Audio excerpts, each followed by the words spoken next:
स्वागत है दोस्तों। आज फिर से आपका हमारे चैनल नॉलेज ट्रैफिकर पर, जहां हम आज करेंगे साइंस जो है फिजिक्स के ऊपर बेस्ड एमसीक्यूज़। और ये जो एमसीक्यूज़ हैं वो बेस्ड होंगे फ्रिक्शन के ऊपर। किसके ऊपर? फ्रिक्शन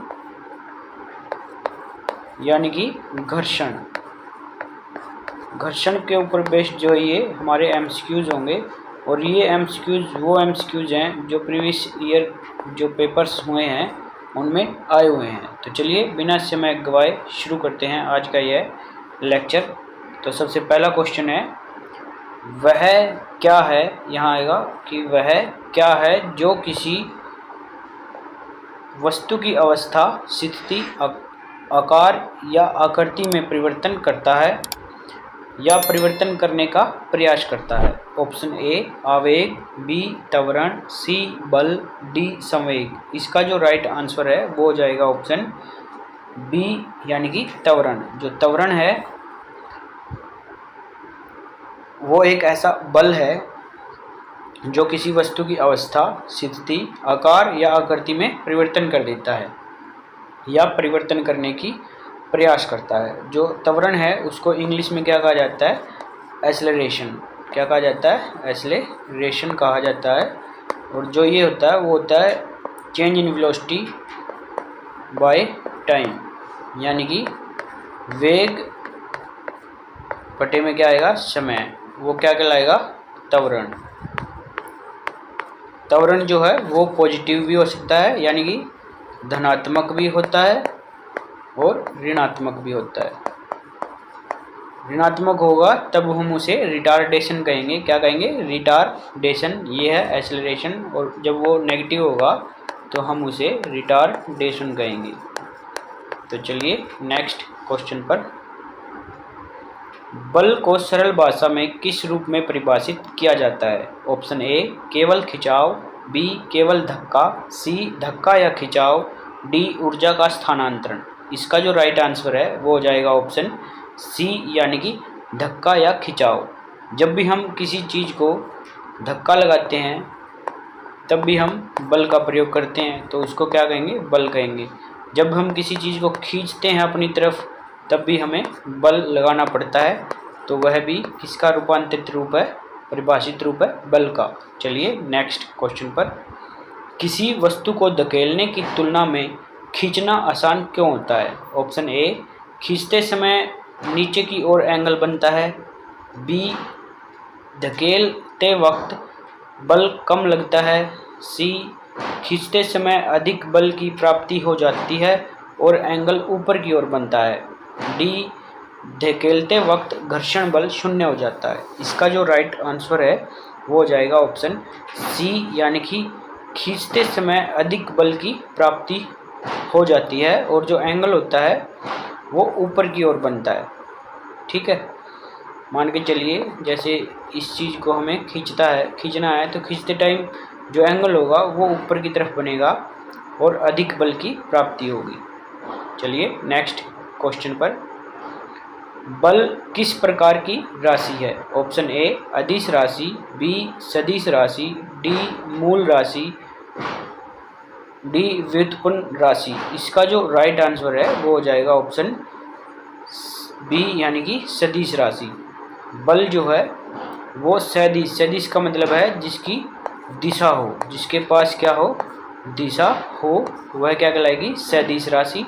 जिसकी दिशा न हो, केवल परिमाण हो, वो क्या कहलाएगा? अदिश राशि। ये हम पहले लेक्चर कर चुके हैं इसके ऊपर, तो आप वह लेक्चर देख सकते हैं।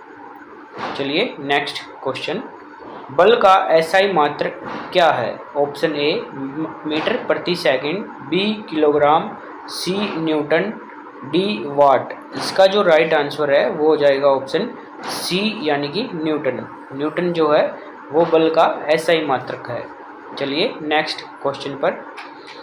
बल को किलोग्राम मीटर प्रति सेकंड में किस प्रकार प्रदर्शित किया जाता है? ऑप्शन ए किलोग्राम मीटर प्रति सेकंड वर्ग, बी किलोग्राम प्रति सेकंड, सी किलोग्राम मीटर प्रति सेकंड, डी किलोग्राम प्रति मीटर। इसका जो राइट आंसर है वो हो जाएगा ऑप्शन सी यानी कि किलोग्राम मीटर प्रति सेकंड। किसको कह रहा है? बल को किलोग्राम मीटर प्रति सेकंड में किस प्रकार व्यक्त किया जाएगा। जैसे जो बल है वो किलोग्राम मीटर पर सेकंड, इस तरह जो है, और यही क्या है? न्यूटन है। 1 newton 1 kilogram 1 metre by 1 second. चलिए नेक्स्ट क्वेश्चन। धक्का जो है वो बल का उदाहरण क्या है? यानी कौन से जो धक्का है उसका उदाहरण बताना है। ऑप्शन ए रिक्शा चालक द्वारा रिक्शा खींचना, बी रबड़ के शिरों को खींचना, सी धक्का देकर दरवाज़ा खोलना, डी गैसों को संपीड़ित करना। इसका जो राइट आंसर है वो हो जाएगा ऑप्शन सी यानी कि धक्का देकर दरवाज़ा खोलना ही धक्का यानी कि पुश बल का उदाहरण है। चलिए नेक्स्ट क्वेश्चन। खिंचाव बल का उदाहरण क्या है? ऑप्शन ए मेज को धक्का देना, बी रिक्शा चालक द्वारा रिक्शा खींचना, सी गतिशील वाहन पर वायु प्रतिरोध, डी सड़क पर चलना। इसका जो राइट आंसर है वो हो जाएगा ऑप्शन बी यानी कि रिक्शा चालक द्वारा रिक्शा को खींचना ही खिंचाव बल का उदाहरण है। तो याद रखिए, जहाँ खिंचाव आएगा वहाँ खींचना आएगा, और जहाँ जैसे पीछे वाले में था जहाँ धक्का आएगा वहाँ धकेलना होगा किसी वस्तु को धक्का लगा करके। नेक्स्ट क्वेश्चन है, गैस को संपीड़ित करके सिलेंडरों में भरना जो है वह बल का कौन सा रूप है? ऑप्शन ए तनाव, बी घर्षण, सी संपीड़न, डी वायु प्रतिरोध। इसका जो राइट आंसर है वो है संपीड़न। संपीड़न का एक्चुअल मीनिंग क्या होता है? कंप्रेस करना, यानी कि किसी चीज़ को प्रेस करना, दबा दबा कर भरना। तो जो संपीड़न का मतलब है वही क्या है? कंप्रेस है। तो कंप्रेस करना ही सिलेंडर में जो गैस भरी जाती है उसको इतना कंप्रेस कर दिया जाता है कि जो मॉलिक्यूल है वो बिल्कुल पास पास आकर के वो लिक्विड फॉर्म में बन जाती है। चलिए नेक्स्ट क्वेश्चन पर। रबड़ के दोनों सिरों को खींचना किस बल का स्वरूप का उदाहरण है? ऑप्शन ए संपीड़न बल, बी तनाव बल, सी आरोपित बल, डी घर्षण बल। इसका जो राइट आंसर है वो हो जाएगा ऑप्शन बी यानी कि तनाव बल का यह एग्जाम्पल है। तनाव बल से आप क्या समझते हैं? जैसे तार के 2 सिरे जोर से खींच ले तो वो तार जो है तन जाएगी, तो यही क्या है? तनाव बल का उदाहरण है। या फिर किसी भारी वस्तु को एक जगह लटका दे, जो तार सीधी हो जाएगी लटकने के कारण, तो वह भी तनाव में आ चुकी है। रस्सी का खींचना भी तनाव का एक उदाहरण है। चलिए नेक्स्ट क्वेश्चन पर।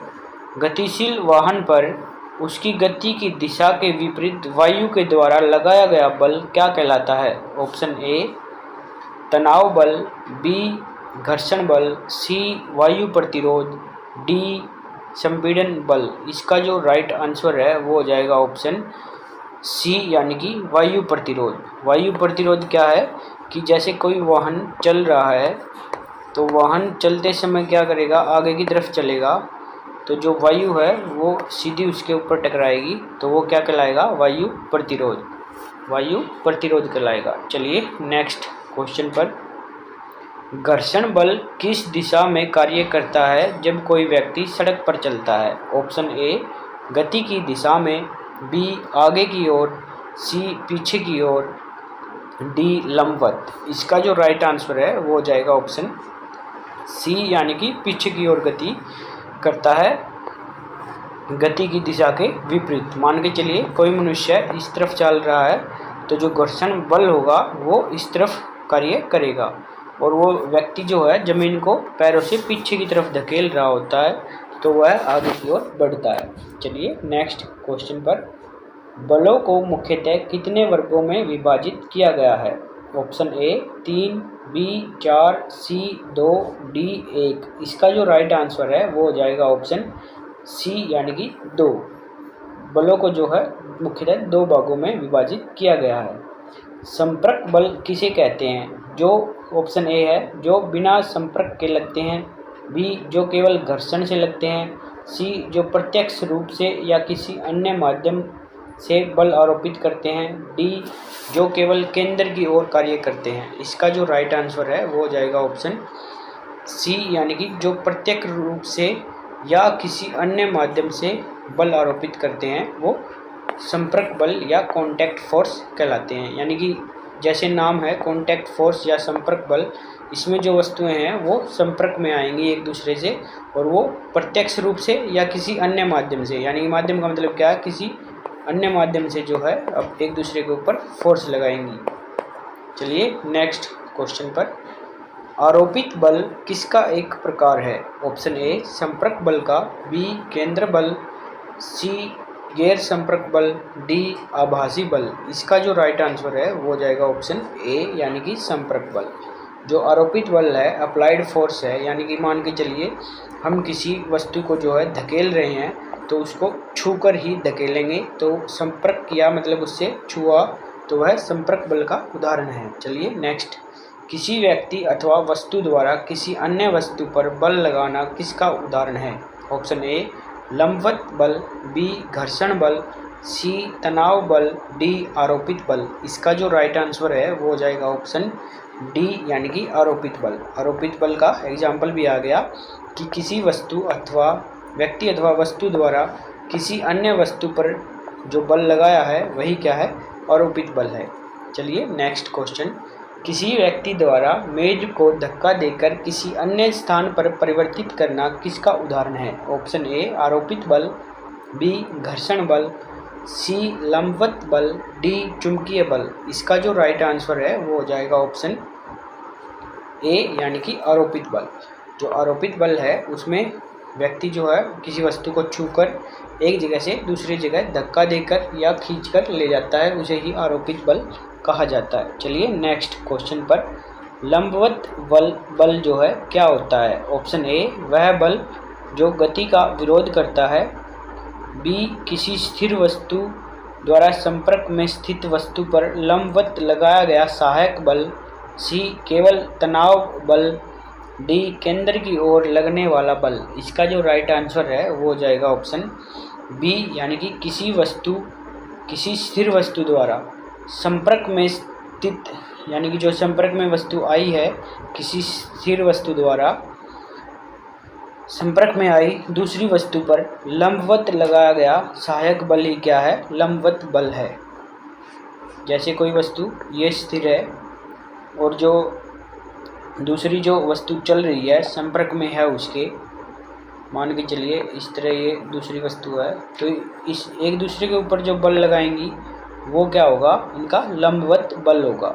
चलिए नेक्स्ट, मेज पर रखी पुस्तक पर मेज की सतह के द्वारा पुस्तक के भार को सहारा देने वाला बल क्या कहलाता है? ऑप्शन ए आरोपित बल, बी घर्षण बल, सी लंबवत बल, डी तनाव बल। इसका जो राइट आंसर है वो हो जाएगा ऑप्शन सी यानी कि लंबवत बल कहलाएगा। जैसे कोई टेबल है और जो उसके ऊपर जो है क्या रख दिया गया है, पुस्तक रख दी गई है, तो ये पुस्तक जो है नीचे की ओर लगाएगी और ये मेज जो है ऊपर की ओर बल लगाएगी ताकि पुस्तक वहाँ रखी रहे या मेंटेन हो सके।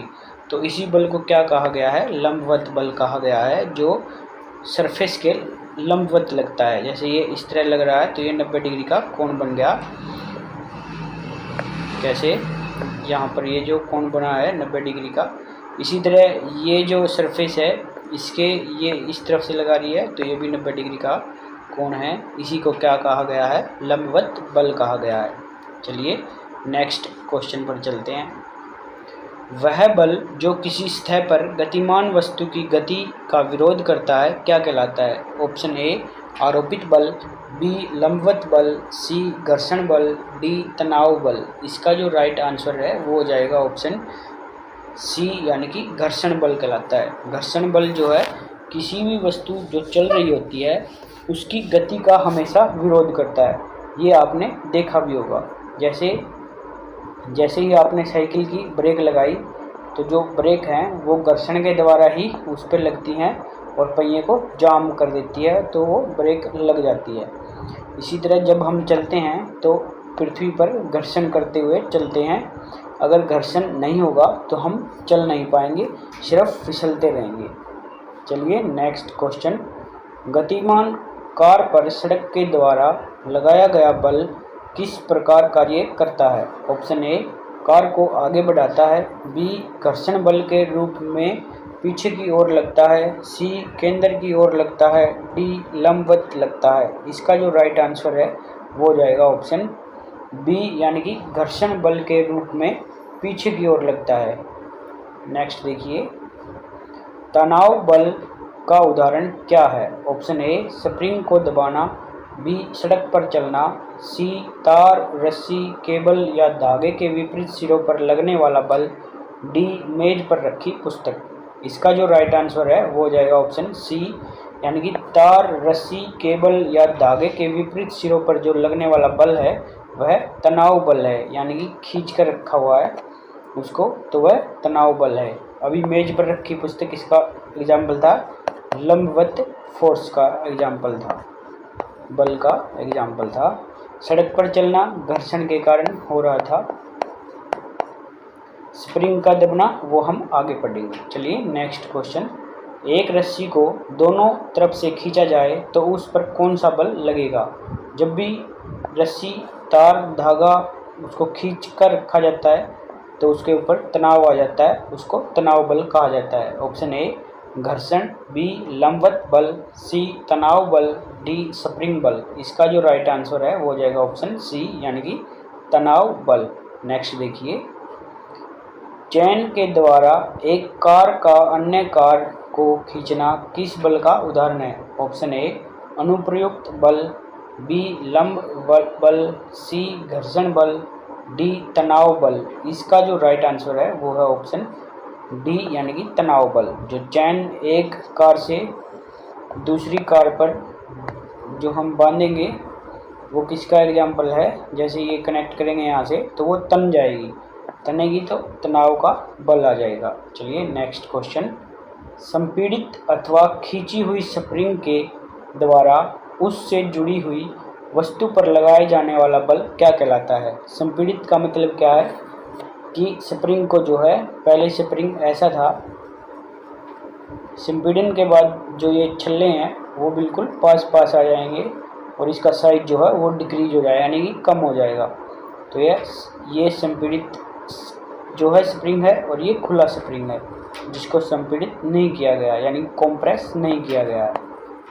तो चलिए ऑप्शन ए है तनाव बल, बी है आरोपित बल, सी है स्प्रिंग बल, डी है लंबवत बल। इसका जो राइट आंसर है वो हो जाएगा ऑप्शन डी यानी कि लंबवत बल। देखिए नेक्स्ट क्वेश्चन, ट्रैम्पलिन पर कूदना किस बल का उदाहरण है? ऑप्शन ए घर्षण बल, बी लंबवत बल, सी स्प्रिंग बल, डी तनाव बल। इसका जो राइट आंसर है वो हो जाएगा ऑप्शन सी यानी कि स्प्रिंग बल। जो पिछला क्वेश्चन था इसमें जो राइट आंसर है वो होगा स्प्रिंग बल न कि डी। तो ये इसका जो राइट आंसर है वो हो जाएगा ऑप्शन सी यानी कि स्प्रिंग बल। तो संपीड़ित अथवा खींची हुई स्प्रिंग के द्वारा उस जुड़ी हुई वस्तु पर लगाया जाने वाला जो बल है वो स्प्रिंग बल है। चलिए नेक्स्ट क्वेश्चन, गैर संपर्क बल यानी कि जिसमें वस्तुएं जो है एक दूसरे को टच नहीं करती किसे कहते हैं? ऑप्शन ए जो प्रत्यक्ष संपर्क में आने पर लगता है, बी जो बिना प्रत्यक्ष संपर्क में आए आरोपित किया जाता है, सी जो हमेशा केंद्र की ओर लगता है, डी जो गति का विरोध करता है। इसका जो राइट आंसर है वो हो जाएगा ऑप्शन बी यानी कि जो बिना प्रत्यक्ष संपर्क में आए आरोपित किया जाता है वह बल जो है गैर संपर्क बल कहलाता है या नॉन कॉन्टैक्ट फोर्स जो है उसे कहा जाता है। एक था संपर्क बल यानी कि कॉन्टैक्ट फोर्स जिसमें वस्तुएं एक दूसरे के कॉन्टैक्ट में रहेंगी, और एक है नॉन कॉन्टैक्ट फोर्स यानी कि गैर संपर्क बल, इसमें वस्तुएं जो है एक दूसरे के संपर्क में नहीं रहेंगी। चलिए नेक्स्ट क्वेश्चन, निम्न में से कौन सा गैर संपर्क बल का उदाहरण नहीं है? यानी कि उदाहरण नहीं है, उदाहरण होगा तो वह संपर्क में होगा, उदाहरण नहीं है तो वह संपर्क में नहीं है। ऑप्शन ए चुंबकीय बल, बी स्थिर विद्युतीय बल, सी गुरुत्वाकर्षण बल, डी घर्षण बल। इसका जो राइट आंसर है वो हो जाएगा ऑप्शन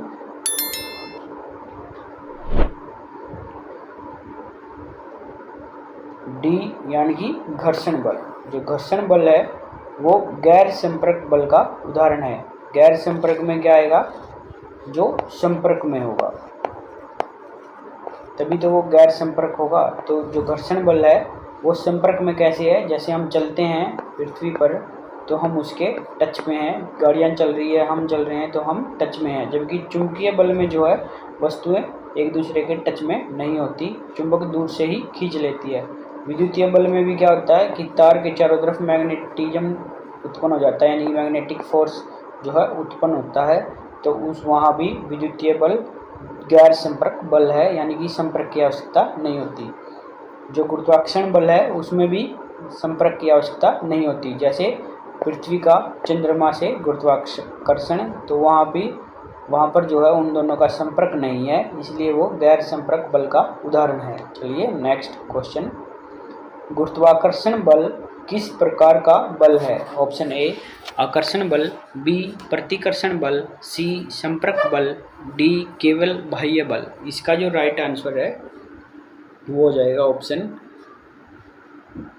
ए यानी कि आकर्षण बल। जो गुरुत्वाकर्षण है यानी कि जिसे ग्रेविटेशनल फोर्स कहा जाता है,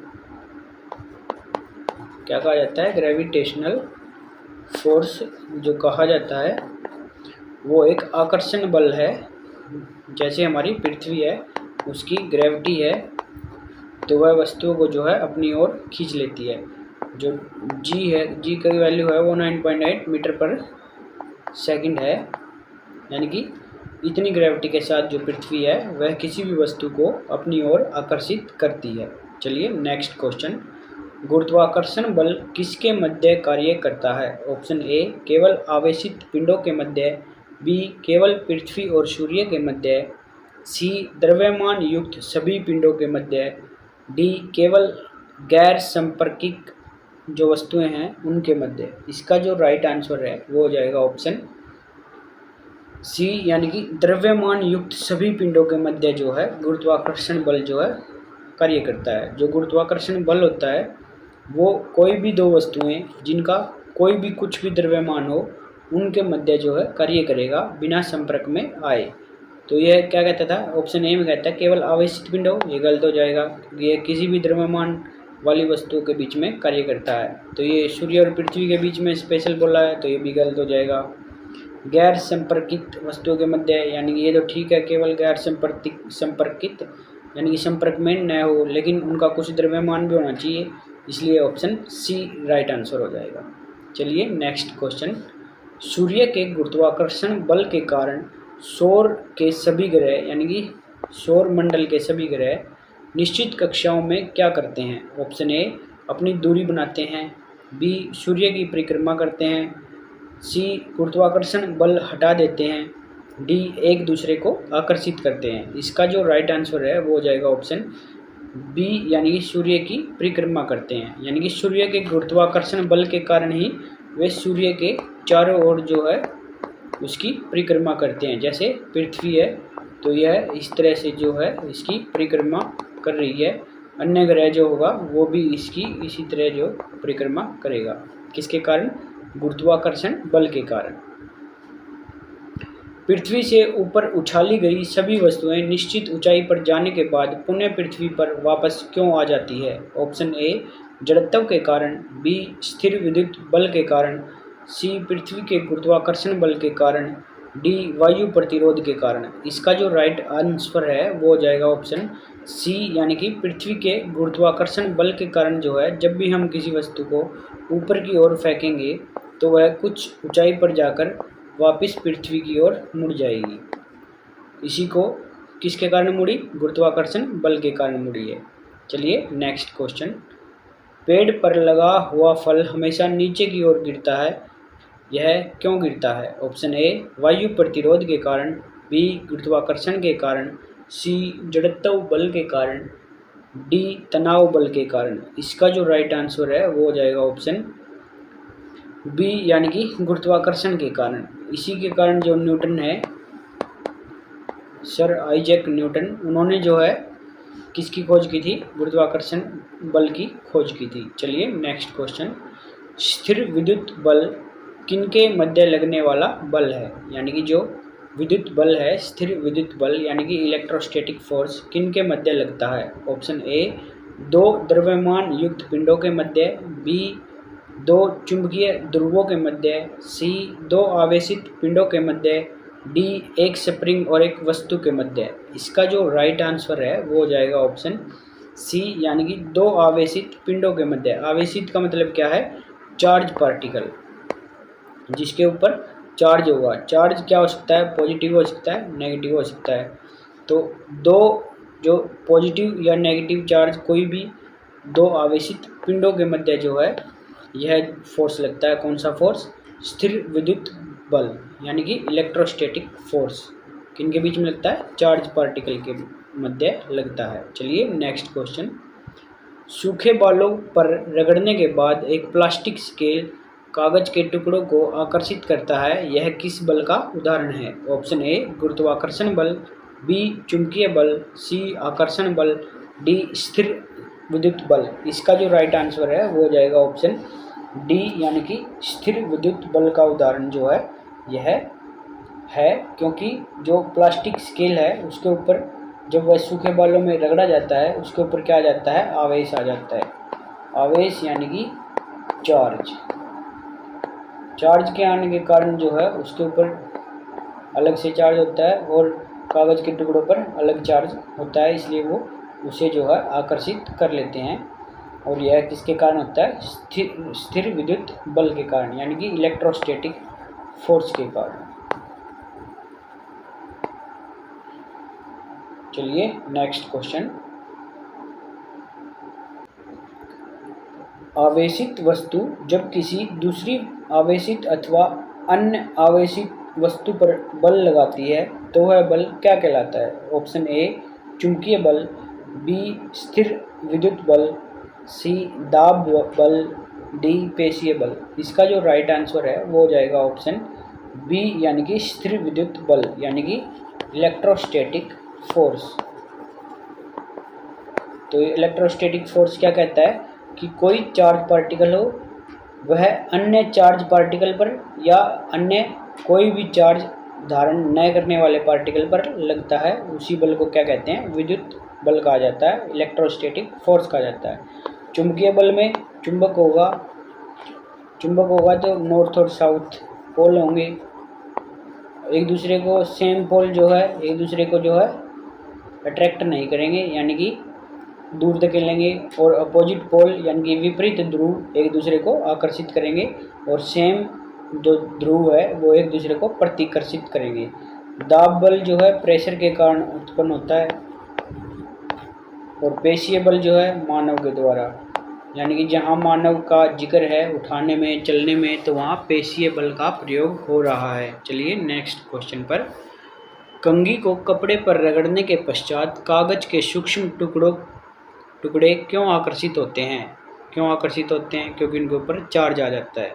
केवल गुरुत्वाकर्षण के कारण, बी एक में पॉजिटिव और दूसरे में नेगेटिव चार्ज होने के कारण, सी तनाव बल के कारण, डी केवल प्रतिकर्षण के कारण। इसका जो राइट आंसर है वो है ऑप्शन बी, क्योंकि वहाँ पर जो है एक पे पॉजिटिव चार्ज आ जाता है, दूसरे पर नेगेटिव। पॉजिटिव का मतलब क्या है, धनात्मक,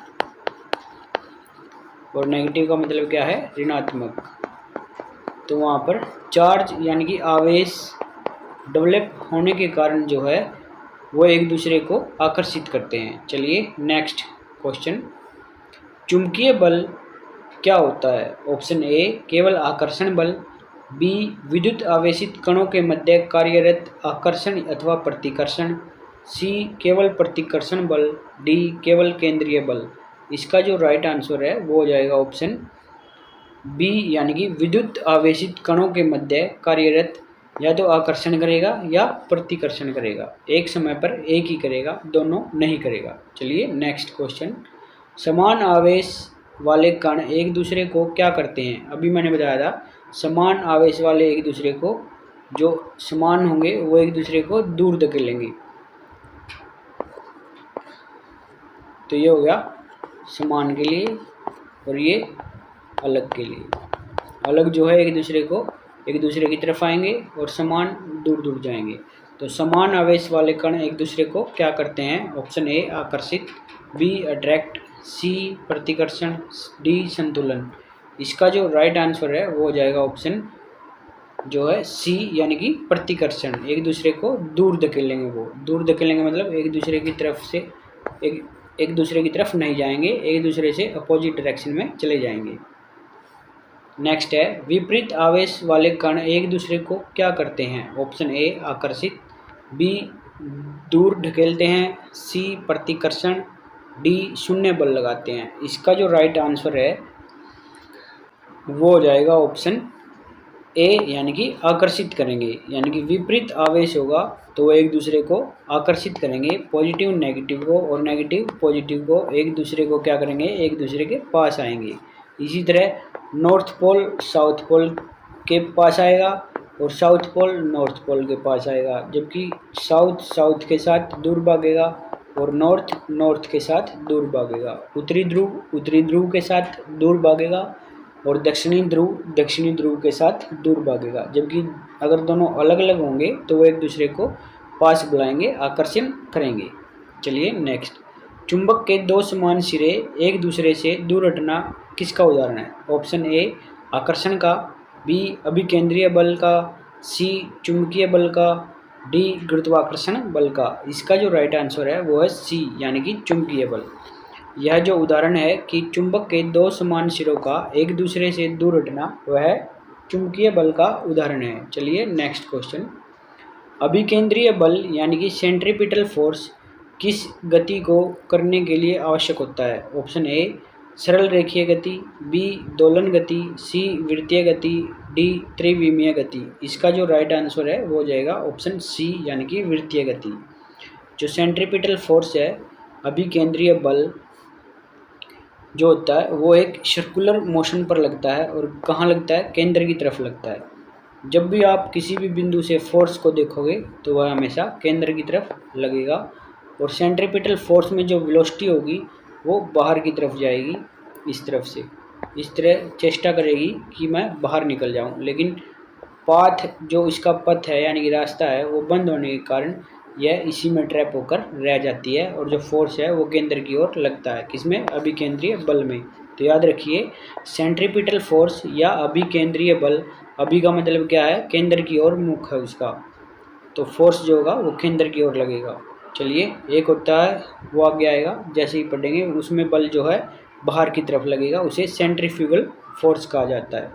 अब केंद्रीय बल। चलिए नेक्स्ट क्वेश्चन, अभिकेंद्रीय बल हमेशा किस ओर कार्य करता है? ऑप्शन ए बाहर की ओर, बी केंद्र की ओर, सी केंद्र से दूर, डी लंबवत। इसका जो राइट आंसर है वो हो जाएगा ऑप्शन बी, यानी कि केंद्र की ओर। अभी मैंने बताया था कि अभिकेंद्रीय बल जो है वो हमेशा किसी भी बिंदु से देखेंगे तो वो केंद्र की ओर ही लगेगा। सेंट्रीपिटल फोर्स हमेशा केंद्र की तरफ लगता है, अभिकेंद्रीय बल हमेशा केंद्र की ओर लगता है। चलिए नेक्स्ट क्वेश्चन, वृत्तीय गति में वेग या वेलोसिटी किस ओर कार्य करती है? ऑप्शन ए केंद्र की ओर, बी केंद्र के बाहर की ओर, सी शून्य, डी लंबवत। इसका जो राइट आंसर है ऑप्शन बी है, यानी कि केंद्र के बाहर की ओर। अभी मैंने बताया था इस तरह से कि जो वेलोसिटी है वो इस तरह से किसी भी पॉइंट से मापेंगे तो बाहर जाने की चेष्टा करेगी, लेकिन पाथ के बंद होने के कारण वह अंदर ही ट्रैप हो जाती है और एक सर्कुलर मोशन क्रिएट करती है। चलिए नेक्स्ट क्वेश्चन, ग्रही पिंडों की परिक्रमा गति में कौन सा बल जो है प्रभावी होता है? ऑप्शन ए अपकेंद्रीय बल, बी घर्षण बल, सी तनाव बल, डी अभिकेंद्रीय बल। इसका जो राइट आंसर है वो हो जाएगा ऑप्शन डी, यानी कि अभिकेंद्रीय बल। ग्रही पिंड जो है परिक्रमा करते हैं, जैसे ये सूर्य है, ये अन्य ग्रह है, ये अन्य ग्रह है, तो ये हमेशा ऐसे घूमेंगे, तो ये इनकी वेलोसिटी बाहर की तरफ होगी, लेकिन ये घूम रहे हैं तो इनका जो फोर्स होगा वो केंद्र की तरफ लगेगा। तो जो सौरमंडल में ग्रह घूम रहे हैं वो किसका उदाहरण है? वो उदाहरण है अभिकेंद्रीय बल का। वॉशिंग मशीन में जो कपड़े सुखाने वाली होती है मशीन, वो भी किस पे बेस होती है? वो अभिकेंद्रीय नहीं, वो होती है जो बाद में आएगा अपकेंद्रीय पर। बाहर की तरफ, क्योंकि उसमें जो पानी है वो बाहर की तरफ फेंकेगी, इसलिए वो अपकेंद्रीय फोर्स यानी कि सेंट्रीफ्यूगल फोर्स का उदाहरण है। वॉशिंग मशीन इससे अपोजिट वर्क करती है, किससे? सौरमंडल से। चलिए नेक्स्ट क्वेश्चन, सूर्य की परिक्रमा करते हुए ग्रह किस बल का उदाहरण है? ऑप्शन ए अपकेंद्रीय बल, बी गुरुत्वाकर्षण बल और अभिकेंद्रीय बल दोनों, सी स्थिर विद्युत बल, डी आरोपित बल। इसका जो राइट आंसर है वो हो जाएगा ऑप्शन बी, यानी कि गुरुत्वाकर्षण बल और अभिकेंद्रीय बल का दोनों का उदाहरण है। जैसे गुरुत्वाकर्षण बल अगर अकेला होता तो कोई भी ग्रह सूर्य में जा टकराता। क्यों? क्योंकि सूर्य का ग्रेविटी जो है ज़्यादा है, वह किसी भी ग्रह को अपनी ओर खींच लेता। लेकिन अभिकेंद्रीय बल जो लग रहा है बाहर जो केंद्र की तरफ, वो एक दूसरे को जो है मेंटेन करके रखते हैं, और यहाँ पर तनाव बल भी कहीं ना कहीं कार्य करता है, इसलिए जो ग्रह हैं वो कभी सूर्य में नहीं गिरते। चलिए नेक्स्ट, किसी डोरी के एक सिरे पर टुकड़ा बांधकर वृत्तीय गति में घुमाने पर डोरी के अंदर की ओर क्या उत्पन्न होता है? ऑप्शन ए वेग, बी घर्षण, सी तनाव, डी अपकेंद्रीय बल। इसका जो राइट आंसर है वो है ऑप्शन सी, यानी कि तनाव उत्पन्न होता है। जब भी हम किसी एक बिंदु से किसी रस्सी में कोई भारी चीज़ या टुकड़ा बांधकर घुमाएंगे, तो जब ये घूमेगा तो इस रस्सी में जो है क्या आएगा? तनाव आएगा, और ये सीधी चलेगी। चलिए नेक्स्ट, वृत्तीय गति समाप्त होने पर या डोरी छोड़ते ही पत्थर कैसी गति करता है? ऑप्शन ए वृत्तीय गति, बी अनियमित गति, सी सरल रेखीय गति, डी घूर्णन गति। इसका जो राइट आंसर है वो है ऑप्शन सी, यानी कि सरल रेखीय गति। जैसे ही हम वृत्तीय पथ पर जो घुमा रहे थे इसको छोड़ देंगे, जैसे मान के चलिए इस तरफ घुमा रहे हैं, ये डायरेक्शन है, जैसे ही हम इसको यहाँ से छोड़ दें यहाँ आने पर, तो ये सीधा ऐसे जाएगी, तो एक सरल रेखीय गति इसकी हो जाएगी, ये सीधा जाके लगेगा किसी को। चलिए नेक्स्ट क्वेश्चन, अभिकेंद्रीय बल किसके लिए उत्तरदायी होता है? ऑप्शन ए सीधी रेखा के समांतर वस्तु की उड़ान के लिए, बी निकाय को वृत्ताकार पथ पर गतिमान रखने के लिए, सी अंतरिक्ष में वस्तु की स्वतंत्र गति के लिए, डी केंद्र से दूर बल लगाने के लिए। इसका जो राइट आंसर है वो हो जाएगा ऑप्शन बी, यानी कि निकाय को वृत्ताकार पथ पर गतिमान रखने के लिए जो है अभिकेंद्रीय बल लगाया जाता है या उसके लिए उत्तरदायी होता है। नेक्स्ट है अपकेंद्रीय बल यानी कि सेंट्रीफ्यूगल फोर्स अभिकेंद्रीय बल की प्रतिक्रिया में किस दिशा में कार्यरत होता है? ऑप्शन ए केंद्र की ओर, बी विपरीत दिशा में, सी लंबवत दिशा में, डी समान दिशा में। इसका जो राइट आंसर है वो हो जाएगा ऑप्शन बी, यानी कि विपरीत दिशा में या केंद्र के बाहर की ओर। जो अभिकेंद्रीय बल था वो कहाँ कार्य कर रहा था? केंद्र की तरफ, और जबकि जो अपकेंद्रीय बल है वो कहाँ कार्य करेगा? बाहर की तरफ। तो दोनों में अभी का मतलब है केंद्र की तरफ, अब का मतलब है केंद्र से दूर। तो दोस्तों ये था हमारा आज का लेक्चर, जहां हमने 1 से लेकर के 50 तक के एमसीक्यूज़ किए हैं, और जो ये एमसीक्यूज़ थे वो थे किसके ऊपर? घर्षण पर बेस्ड। इसका जो सेकंड पार्ट है वो भी हम करेंगे 50 से 100 तक, और इसके जो है 2 पार्ट हो जाएंगे। पार्ट 1 आज हमने कंप्लीट कर लिया है, और पार्ट 2 के लिए आप तब तक बने रहिए हमारे साथ, और कीजिए हमारे चैनल को सब्सक्राइब, और अपने दोस्तों के साथ शेयर करना न भूलें, और वीडियो को लाइक अवश्य करें। धन्यवाद।